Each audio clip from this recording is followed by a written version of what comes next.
Hello, my name is Father Tony at Christ the King Anglican in Marietta, Georgia. And this is a series on a theology of vocation. One of the questions I get asked a lot as a pastor is, what am I supposed to do with my life? To what is God calling me? And how do I know if that calling is real? These are great questions. They're not easy to answer. They're what we call vocational questions. The word vocation comes from the Latin word vocare, meaning to call. What am I called to do with my life is the central vocational question. What I found in my work as a pastor is that this question is especially difficult to answer because oftentimes people don't know about the normal vocations.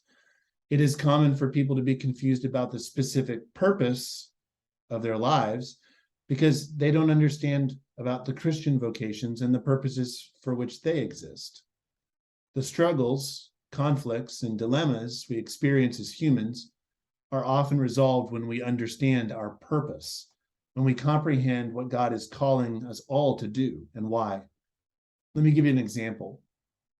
Perhaps you've heard about the drastic increase in teen suicide, especially among young men.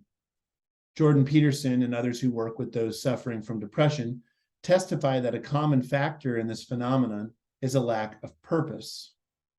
Young men feel useless, like they have nothing to offer, nothing to do. They want to build, protect, provide, sacrifice, but this inner calling to be a man is put down by modern society at every front. Nihilism sets in. Deep sadness and anger consumes them. They either lash out at themselves or at others. What is the answer to nihilism? A meta-narrative. A grand, sweeping, true story of the world and everything in it. Within this meta-narrative is a crucial antidote to the nihilism of the current age.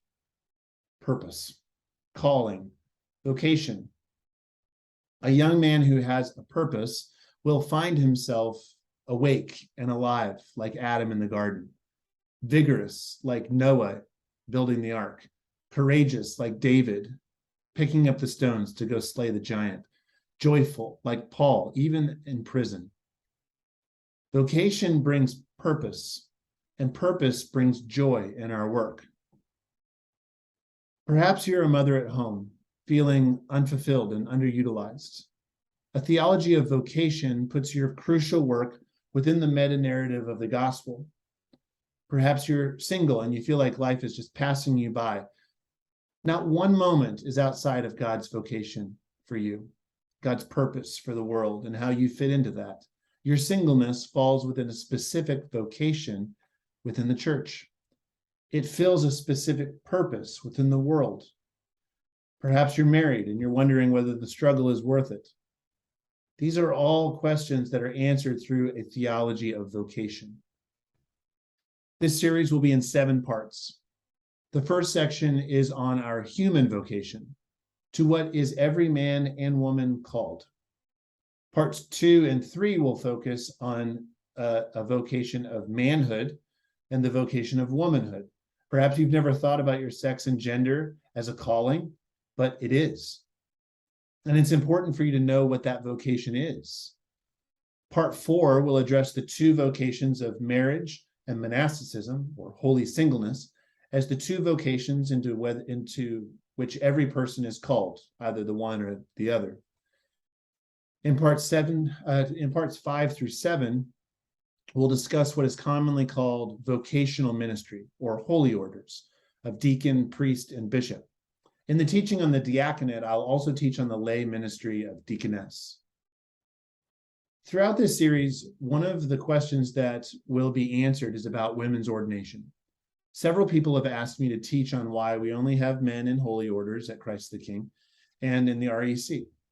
And I've held off on teaching on this until now, because I've sensed that the answer needed to be couched within a larger vocational framework.